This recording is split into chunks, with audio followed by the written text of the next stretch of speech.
केहू काल गति से परे चिरंतन, अभी यहां थे अभी यहीं हो। कृष्ण अकेले पुण्य पुरुष हैं जिनसे 2 युगों में 2 महिलाओं ने प्रेम किया। द्वापर में राधा ने और कलयुग में हमारी मां मीरा ने। और दुनिया की हर स्त्री अपने पुरुष से, प्रेमी पुरुष से इस बात पे नाराज रहती है कि दूसरी महिलाओं को प्रेम क्यों करता है। अकेले योगेश्वर कृष्ण हैं जिनसे सब प्रेम करती हैं और सब आपस में भी प्रेम करती हैं कि हम सब प्रेम करते हैं। जय जय जय जय। बापू, हमारे बाबा सूरदास ने कहा राधा से बोले नहीं 4-5-6 दिन कृष्ण, बोले नहीं, बात नहीं की तो राधा नाराज हो गई। तो राधा उपवास पे चली गई। दुनिया का पहला आमरण अनशन और दुनिया की पहली आत्महत्या की चेतावनी, धमकी सूरदास ने लिखी। आपकी तालियां गूंजेंगी। उन्होंने कहा कि राधिका जी हैं तो जी हैं सखी, न तो पी हैं हलाहल नंद के द्वारे। नंद के दरवाजे पे जहर पी के मरेंगे, नहीं तो राधिका के साथ बात करो। ये केवल कृष्ण को प्राप्त था। तब मैं कहता हूं केहू काल गति से परे चिरंतन, अभी यहां थे अभी यहीं हो। कंप्लीट मैन पूरी प्रकृति में केवल एक हुआ जिसने बचपन जिया तो ऐसा कि आज भी लाड़ में भारत की हर मां अपने बेटे को कान्हा कहती है। जिसने जवानी जी तो ऐसी कि इश्क में पागल लड़के को कॉलोनी में लोग कहते हैं बड़ा कन्हैया बना फिरता है।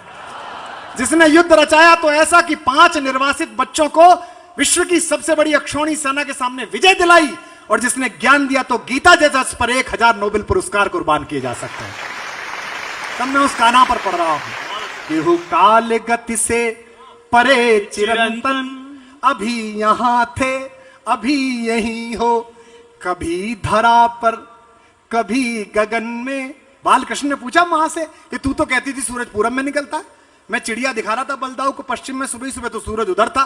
तो मां ने कहा तुझे क्या पता, तू त्रैलोक के क्या स्वामी है, जिस दिशा में इंगित कर देगा सूर्य और चंद्रमा को उधर जाना ही पड़ेगा। ये उनका काम है कि कभी धरा पर कभी गगन में, कभी कहां थे कभी कहीं हो। तुम्हारी राधा को भान है तुम सकल चराचर में हो समाये। बस एक मेरा है भाग्य मोहन के जिसमें होकर भी तुम नहीं हो।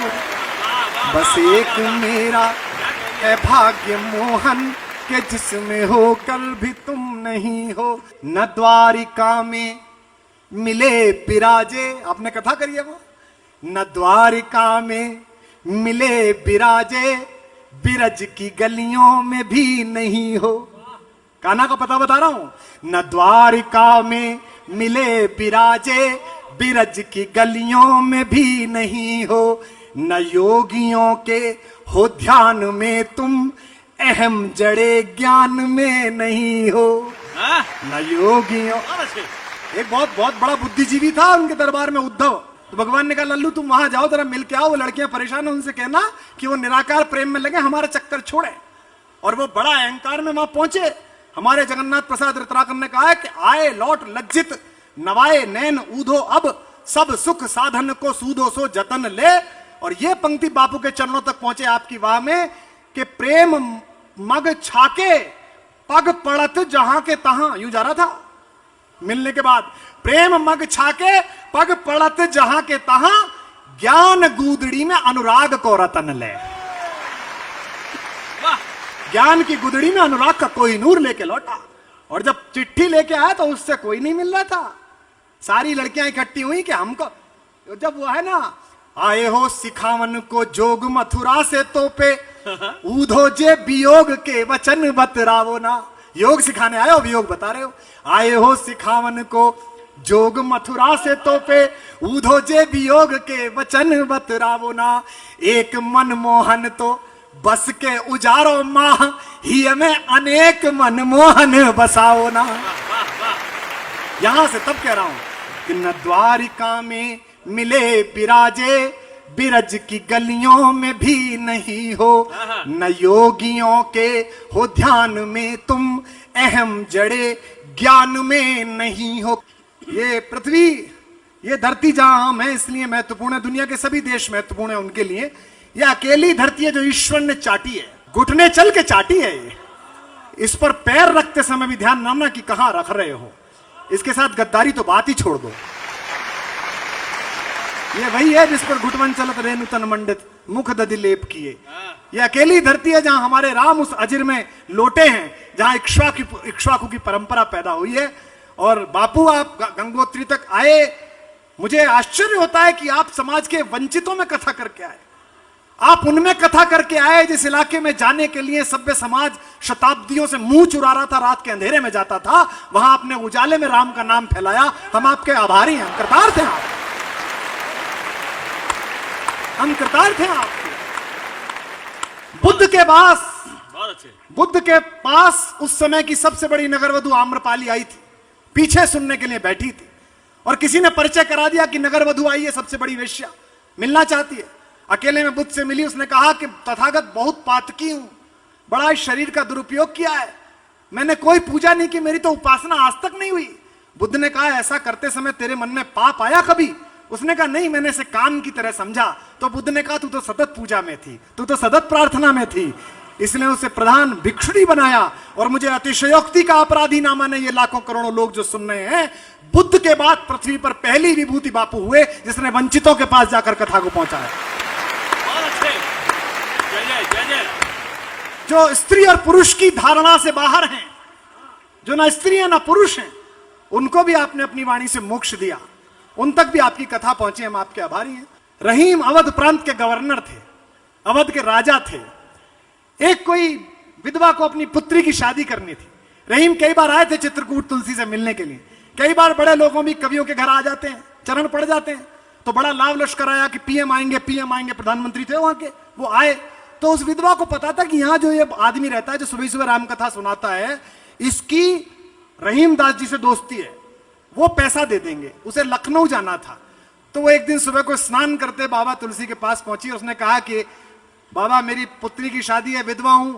उन्होंने कहा कि मुझसे क्या कहती हो, मैं तो, मेरे पास तो खुद ही कुछ नहीं है, मांग के खाई वो मसीत में सोई वो, मांग के खाता हूं मसीत में सोता हूं। आपके सामने युग के तुलसी बैठे हुए, आपको पता है कि कैसे हैं, कोई पूछे बड़ा आश्चर्य होता है मुझसे, अन्यथा ना लेंगे। मैं बोलने का साहस कर रहा हूं। आज से 2 वर्ष पहले मैंने राम कथाओं के बहुत बड़ा काम करने वाले एक व्यक्ति से पूछा कौन कितना लेता है, सबके रेट पता चले, आपका पता चला कि आप कुछ नहीं लेते हो, पहली बार पता चला।